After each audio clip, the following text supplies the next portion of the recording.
Seguramente has oído hablar de la ansiedad. Todo el mundo dice que tiene ansiedad en esta época, pero ¿has escuchado de la ansiedad sexual? ¿Crees que puedes padecer ansiedad sexual? ¿Quiénes son los más susceptibles a padecerlo? ¿Qué tal, amigues? Yo soy Miguel Franco y esto es Coge Conciencia, un programa dedicado a la educación de la sexualidad. Comenzamos.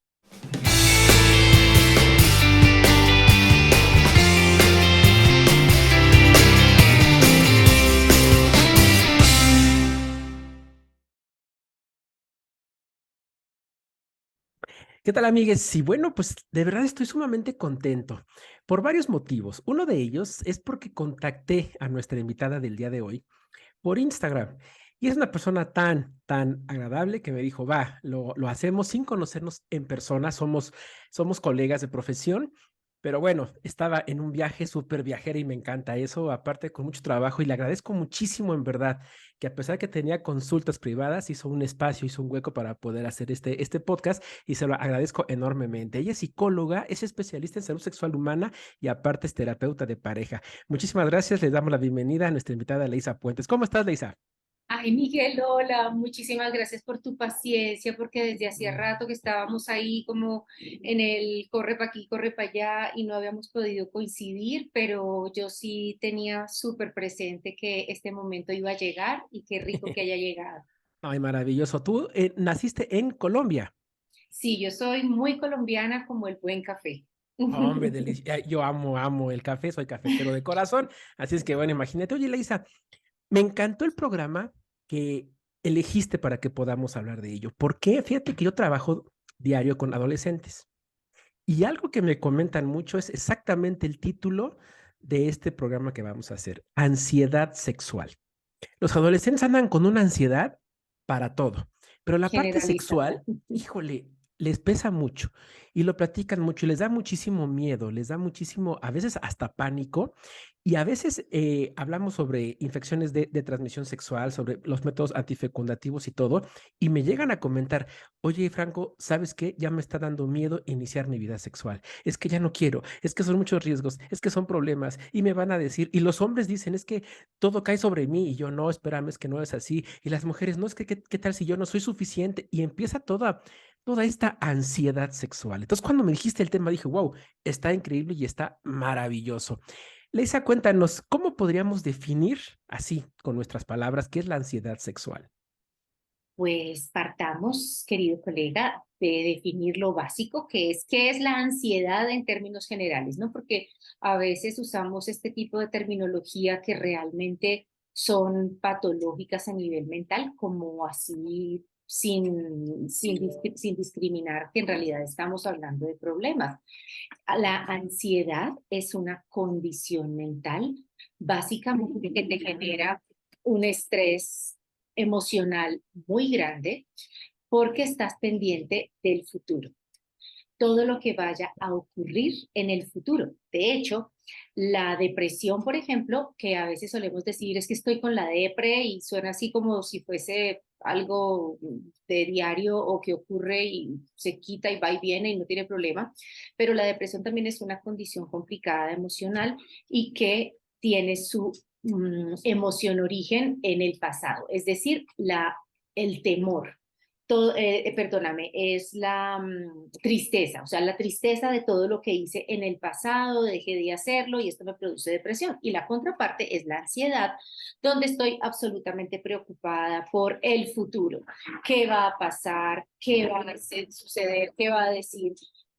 Pido excusas por la banda sonora de fondo, es que está cayendo un aguacero Tormentón. increíble aquí, una tormenta, pero bueno, eso también debe ser una lluvia de bendiciones que viene para este podcast. Claro.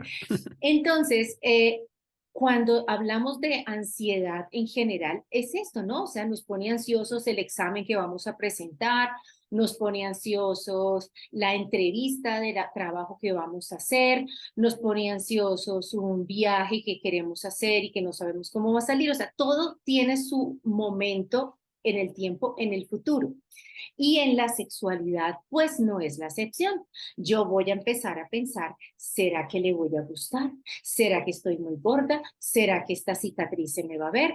¿Será que yo sí voy a hacer un performance sexual como el que ella se está imaginando? ¿Será que lo que tú acabas de mencionar hace un rato, voy a ser suficiente? Y a raíz de toda esta carga emocional que no tenemos usualmente herramientas para manejar, vamos a tener una alteración o una afectación más bien de nuestra conexión en el momento de la sexualidad. Y me viene ahorita a la mente esta frase que dice, exceso de pasado, depresión, exceso de futuro, ansiedad. Y seguramente tendrá que ver por ahí. ¿Por qué, por qué nos provoca el estar pensando en qué va a pasar? ¿Será acaso miedo al rechazo? ¿Será un miedo a la burla? ¿O qué pasa con eso? Sí, realmente todo eso de lo que hablas e incluso más cosas que vamos a ir hablando y encontrando a lo largo de esta conversación. Pero sin duda alguna, la palabra clave aquí es expectativa. Claro.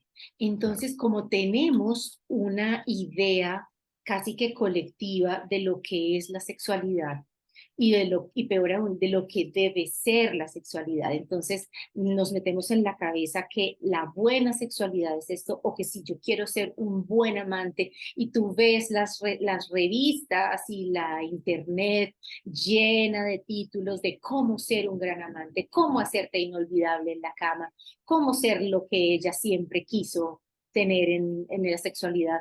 Y son una cantidad de requisitos y cosas que muchas veces, Miguel, hacen más parte de toda esta campaña de mercadeo que los medios pues tienen que tener para poder vender, pero que no necesariamente hacen homenaje a lo que es una sexualidad basada en lo saludable y en lo disfrutable, que debe ser el foco de placer. Realmente estamos aquí hablando de placer.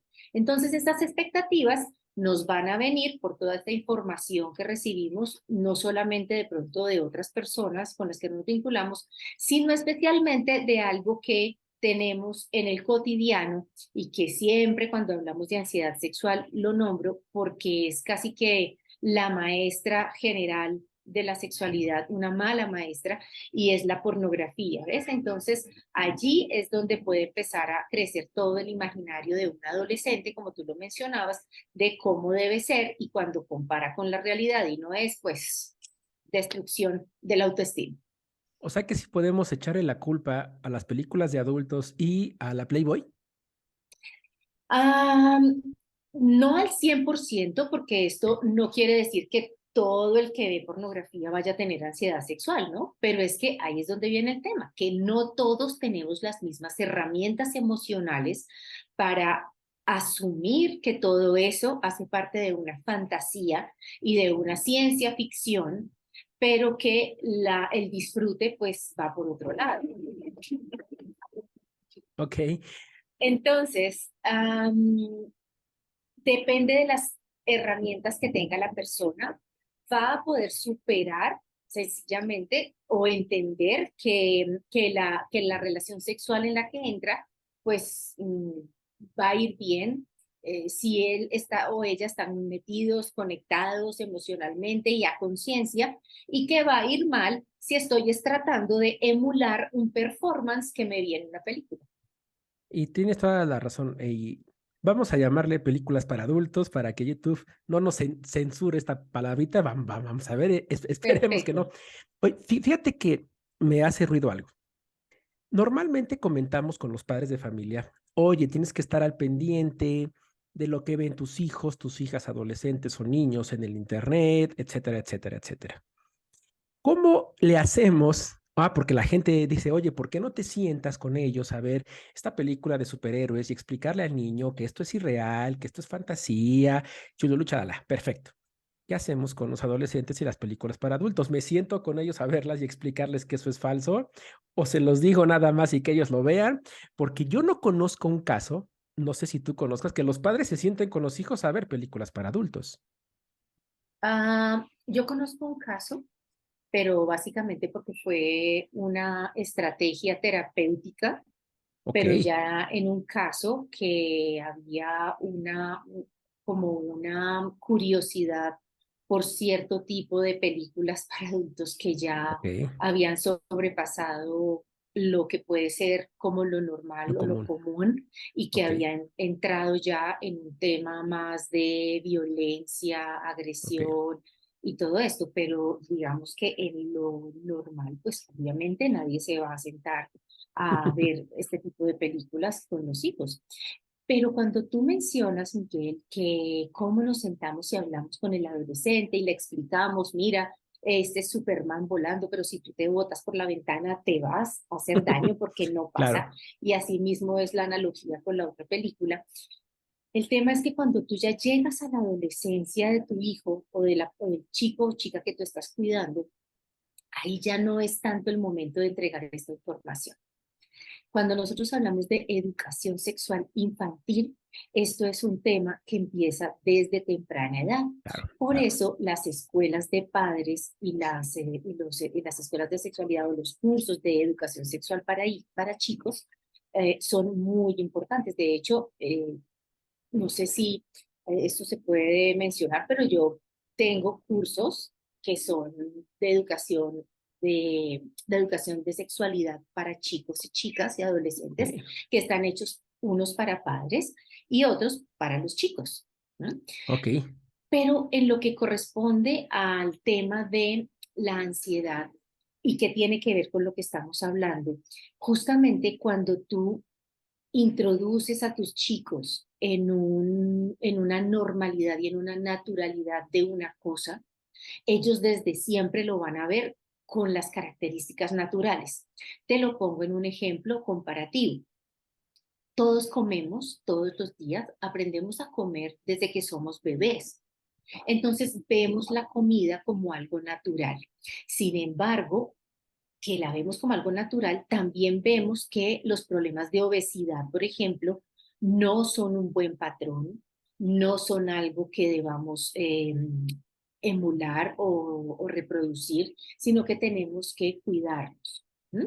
Entonces, no quiere decir que porque yo enseñé a mis hijos a comer desde temprana edad y a comer bien, voy a tener el riesgo de que se pongan a comer desaforadamente si yo les entregué las herramientas Claro. nutricionales adecuadas. Entonces voy a generar conciencia en la forma de ellos alimentarse.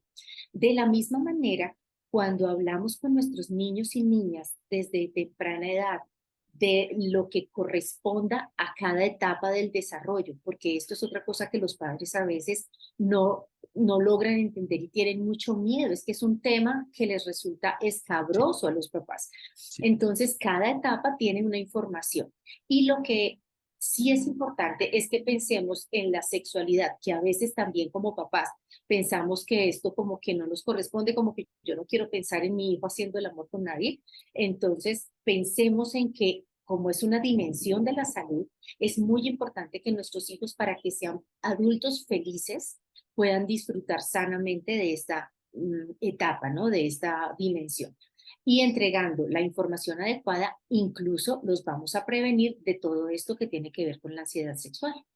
Híjole, fíjate que es un tema. Oye, y el ejemplo que diste de la alimentación y la obesidad es maravilloso, ¿eh? No sé, te lo voy a fusilar en algunas conferencias si es que tú me lo permites, porque es, Desde que digas que se lo escuchaste a una colega, por está bien, no te supuesto, preocupes, es que, con ¿sabes gusto qué? que sí. Es que realmente es eso, ¿no? Lo vemos tan natural el comer. Sin embargo, hay riesgos como la obesidad, ¿no? Ah, pues con la Claro. sexualidad es igual, ¿no? Ujú. Evidentemente no nos vamos a sentar con nuestros hijos a ver o cosas por el estilo sobre sexualidad, pero sí hablarlo y platicarlo como algo natural y como lo que debe de ser. Así es, y que siempre hay riesgos. ¿Qué hacemos, Leisa? No sé cómo está el sistema educativo en Colombia. Sí te puedo comentar que en México está fatal. Y más en cuanto a educación de la sexualidad. No existe un programa como tal. Incluso hay escuelas que me han llamado, que me han contratado para dar pláticas sobre sexualidad porque Ujú. no lo tiene el programa básico de educación en México. Sin embargo, aún así me ponen trabas y me dicen, bueno, pero no digas esto, pero no hables de esto, pero... Y entonces, ¿qué quieres que les diga? Que el hombre tiene pene y la mujer vulva. Dios mío, eso está en cualquier imagen, en cualquier libro de texto. Creo y espero. Pero entonces, aún así tenemos esas trabas, pero también tenemos las trabas, creo yo, más importantes, no sé, en tu experiencia ahorita que nos puedas comentar, que la traba mayor se llama padres de familia. He tenido a los padres de familia que dicen, yo no quiero que mi hijo vea eso, ni que mi hija vea eso. Y como dices tú, es que ellos los están induciendo a que tengan relaciones coitales a temprana edad. Y es todo lo contrario, exactamente como lo dices tú, pero ellos no lo entienden. Si aumentamos el sistema educativo que está mal, los padres de familia con miedos a que se toquen estos temas, más aparte el Internet, que todo lo da falso, más las películas para adultos, ¿qué hacemos con todo esto? Pues tristemente te tengo que responder que en Colombia el panorama no es más esperanzador y creo que no se trata solamente de México o de Colombia, es un tema latinoamericano De acuerdo. y más bien como de países tercermundistas de alguna manera, aunque también algunos países primermundistas están viéndoselas también complicadas porque no tienen la conciencia de una educación sexual dentro de su pensum académico. Am, Desafortunadamente, la sexualidad, querido Miguel, la hemos venido viendo desde hace muchas generaciones con dos lentes. Un lente que es el lente que está permeado por temas de pronto religiosos que le han asignado a la sexualidad Claro.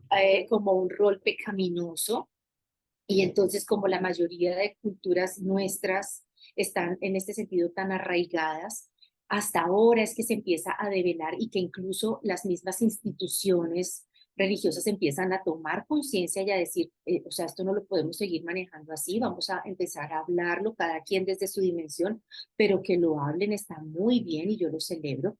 Y el otro lente con el que se ha visto es el lente de la vulgaridad y de la chabacanería, que entonces incluye todo esto que vemos, no solamente de películas, sino que cada problema sexual se connota como algo que lleva a la burla. Entonces nos burlamos generalmente de las personas que no tienen, o sea, que no pueden tener una disfunción, de los hombres que no tienen una disfunción, de los hombres que no puedan controlar una respuesta eyaculatoria, de las mujeres que no tengan deseo sexual, entonces son, o peor también, entonces las que tengan mucho. Entonces ves que todo tiene como unas polarizaciones y apenas ahora es que empezamos a ver desde hace algunos años hacia acá la sexualidad realmente como un tema de salud pública que es como debe ser vista.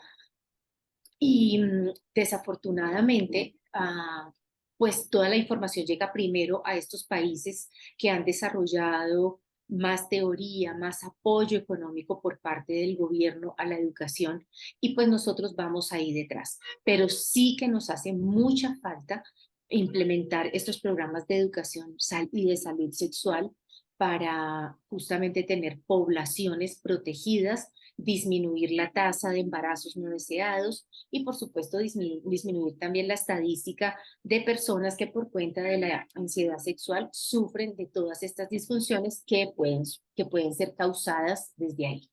Claro. Oye, ¿y es fácil tener ambas situaciones, es decir, ansiedad sexual y depresión sexual? Es decir, estoy pensando Pues tanto, me da ansiedad y llego al momento y me dicen algo feo, me hacen bullying sexual o lo que sea, y entonces caigo en depresión. ¿Es posible tener estas dos al mismo tiempo? ¿Van de la mano o Pues cómo es? digamos que no hay como tal una definición, eh, digamos, académica de depresión sexual. Más bien sí está que ya está teorizada la ansiedad sexual, Ujú. porque lo que pasa es que cuando hay un evento, sí puede haber un evento traumático que genere que un individuo empiece a desarrollar ansiedad sexual. El evento traumático puede venir, por ejemplo, de algo que impacta su autoestima. Entonces, te voy a poner ejemplos que creo que hacen que las personas se sientan identificadas y por eso me parecen tan importantes. Por ejemplo, un chico que en su primera relación sexual o en sus primeras relaciones sexuales no tiene el control eyaculatorio y empieza a tener eyaculaciones muy rápidas, eyaculación precoz, y como esto es un motivo de burla, él ya lo sabe porque lo ha oído incluso antes de iniciar su vida sexual. Entonces, esto lo pone en una situación de yo no soy bueno, me descalifico, o el hombre que en cualquier edad presenta una disfunción eréctil, que ni siquiera es una disfunción eréctil, que esta es como la etiqueta, igual que decimos amanecí depre o ay, tengo una ansiedad por no sé qué, entonces también ellos llegan a consulta diciendo es que tengo disfunción eréctil y resulta que si tú has tenido pérdida de la erección durante algunos episodios de encuentro, esto es completamente Claro. normal porque no somos máquinas. O, por ejemplo, chicas que sobre todo pasa en ambos casos, no puedo decir que especialmente en las chicas porque hoy en día incluso yo creo que esto se vuelve como en una tiranía, Miguel, es como la tiranía entre dos personas, porque no importa el género que tengan, como esperando como un dictador que el otro rinda y que el otro funcione como yo creo que debe funcionar. Entonces, el tema, por ejemplo, de la autoestima con el cuerpo. Entonces, qué pena porque es que mis senos son chiquitos o qué pena porque es que yo me divorcié y como tuve 3 hijos, entonces tengo los senos caídos o qué pena porque es que el tamaño que todo el mundo quiere es un tamaño gigante en el miembro masculino y resulta que yo siento que el mío no sé qué, es así, esta está. Entonces, si nos ponemos a pensar en términos de formas, colores, tamaños, va a ser totalmente traumático empezar a compararnos y esto nos va a generar ansiedad. Y vuelvo y repito, la ansiedad siempre va a tener un impacto sobre la sexualidad. ¿Será adecuado? Yo tengo mi opinión, me encantaría conocer la tuya, que cuando hablemos de educación de la sexualidad en las escuelas o con los hijos o con nuestros pacientes, que no solamente hablemos de temas anatómicos, sino también de temas de placer. Pero es que las escuelas y los papás, si yo les digo, vamos a hablar de placer sexual, bueno, me vetan, ¿no? Pero ¿crees que sea importante hacerlo? Claro que sí, y es que no es porque tú, Miguel, y yo, Leisa, lo estemos diciendo y vamos a generar pues como una nueva ola, la nueva ola del placer. No, o sea, nosotros no nos estamos inventando nada Claro. que ya no esté inventado. Hay una organización a la cual yo pertenezco que es la World Association of Sexuality, que es la Asociación Mundial de Ya. Sexualidad, de Sexología, y allí hace unos años se establecieron los derechos sexuales y reproductivos y uno de los derechos precisamente corresponde al derecho al El placer. placer. Cuando nosotros estamos en una relación sexual, es preciso, no es que si de pronto, ojalá o preferiblemente que sea placentera, no, es que es preciso que sea placentera, porque si no te es placentera, hay un interrogante mayúsculo de entonces, ¿qué está pasando? Porque esto no es placentero. Luego, desde ahí estamos totalmente claros en que el placer es un requisito para una relación íntima y es el placer de las personas implicadas dentro de la actividad sexual. Así que, por supuesto, que dentro de la educación sexual debemos hablar con los chicos y las chicas del derecho al placer, no solamente cuando tengan un vínculo sexual con otra persona, sino Claro, cuando lo tengan con sí mismos, que es por otro supuesto. problema, porque entonces tú le dices a las personas, a los padres, o incluso en las redes que son absolutamente incoherentes, porque tú por las redes encuentras una cantidad de información tergiversada acerca de la sexualidad mala, espantosa, dañina, pero lo que tú decías ahorita, si tú y yo dentro de un marco académico como este mencionamos una palabra que corresponde a la anatomía o a terminología de sexualidad, hay un veto. Entonces, también lo que yo llamo, pues para no usar la palabra que de pronto veten, entonces lo que se llamaría autoerotismo o autoexploración, que aquí en Colombia me fascina porque nosotros le decimos el autodelicioso, que esa sí me Ok. parece una palabra totalmente coherente con lo que se va a hacer. Total. Esto también es el derecho al placer, pero no es el placer de solamente genitalizarlo, sino de entender el placer. Oye, ¿y existe alguna estadística que nos pueda decir ¿Quién tiene más ansiedad sexual? Si el hombre, la mujer, si el adulto, si el adolescente, si personas homosexuales, heterosexuales. ¿Existen estos datos? Sí, aunque te digo que todos estos estudios de sexología vienen siendo recientes y mucho más lo que tiene que ver con la sexualidad femenina. Yo siempre digo que la sexualidad femenina es el secreto mejor guardado de la naturaleza porque hay una cantidad de aspectos que se han venido creyendo y que realmente no son y que nos enteramos y nos damos cuenta ahora y cada vez que yo leo un artículo o una investigación acerca de sexualidad femenina, saco pompones y hago hurras de la felicidad. Sí hay estadísticas porque pues de hecho cada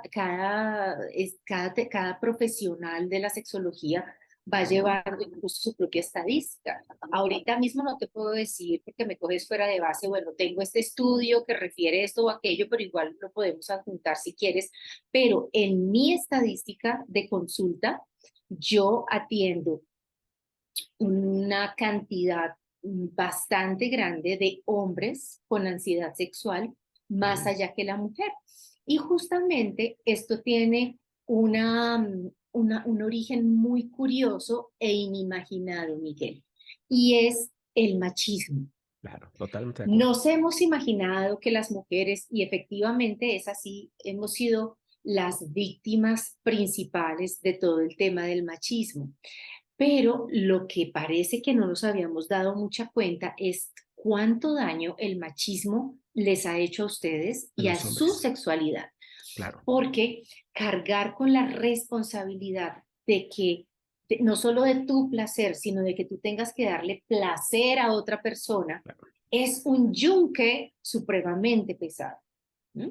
Entonces, como yo les digo a los hombres que hablamos a veces en terapia de una cosa u otra, y yo les digo, enfóquese en su propio placer, aprenda a enfocarse en su propio placer, porque usted puede ir con la idea de que usted le va a hacer a esa señora, la va a coger y la va a volver al revés y le va a hacer voltear los ojos, porque así usted estudió y se programó.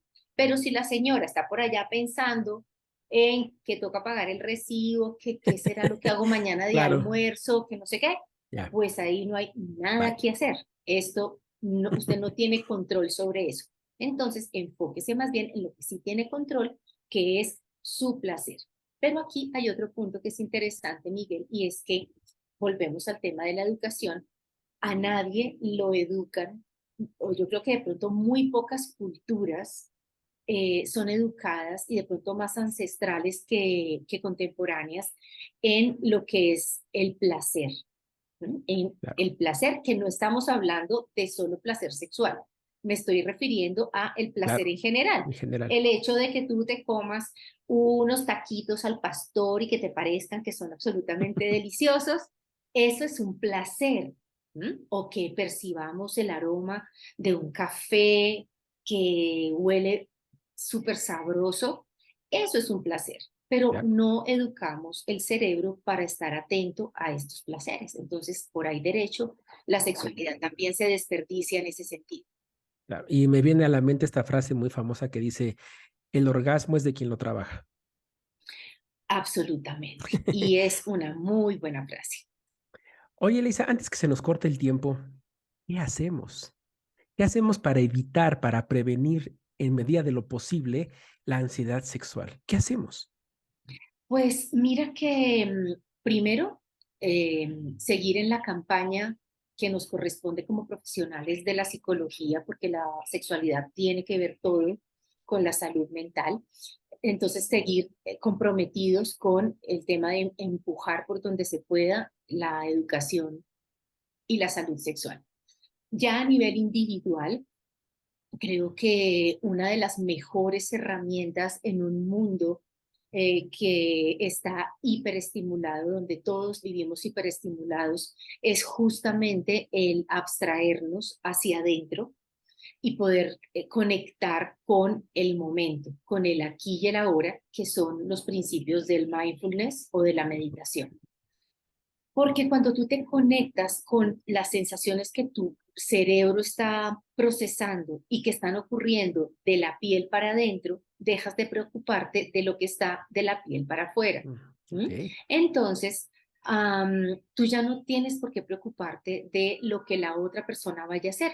Claro, nosotros somos empáticos y solidarios, digámoslo así, cuando estamos en una relación sexual con otra persona. Entonces, estamos pasando rico los dos. Yo no es que vaya, no estoy diciendo que vaya por lo suyo y claro, desaparezca de ahí, sino que cada quien se haga responsable de su propio placer.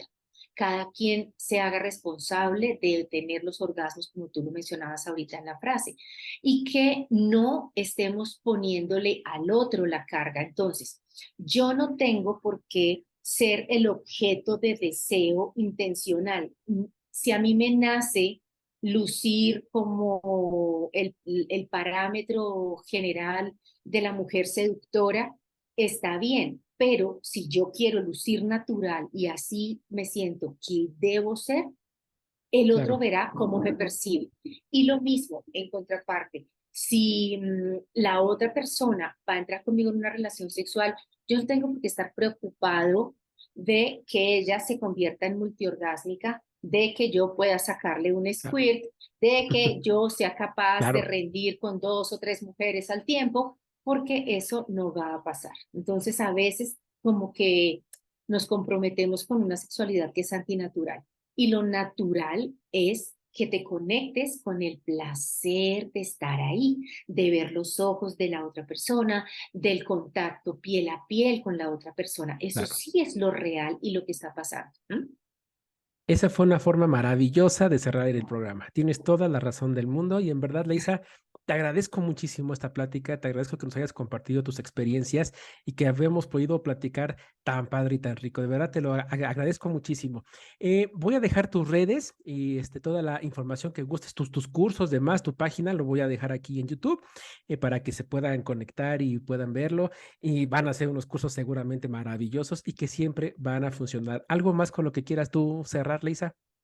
Bueno, no, darte las gracias a ti y a las personas que nos escuchan y por supuesto, si alguien siente que su sexualidad no está siendo satisfactoria, que hay algún problema que le genere nerviosismo o angustia, evitación sexual o que ya esté codificado como un ansioso sexual, pues por supuesto puede contar conmigo, me puede escribir y Perfecto. podemos buscar una solución.